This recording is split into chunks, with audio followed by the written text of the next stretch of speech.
Hi guys, this is Feiwu here, and I want to do a quick video on how you can modify and change the order of your existing YouTube playlist.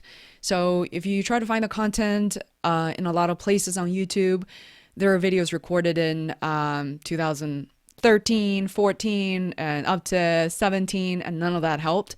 So it turns out the easiest way, believe it or not, is by visiting youtube.com. And if you're already logged in, it's going to be defaulted to your channel, and this is your homepage.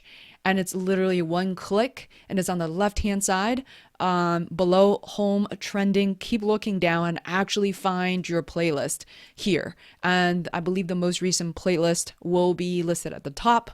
And so you click on your playlist. This is the one I literally just created today.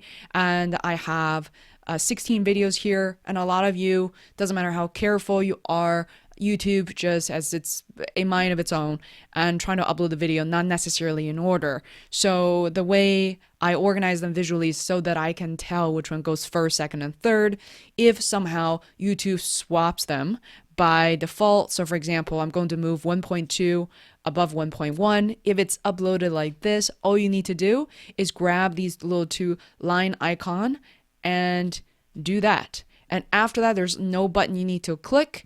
At the moment you move away from the page, it's already saved. So I hope this helps and removes a lot of your frustration. Thanks.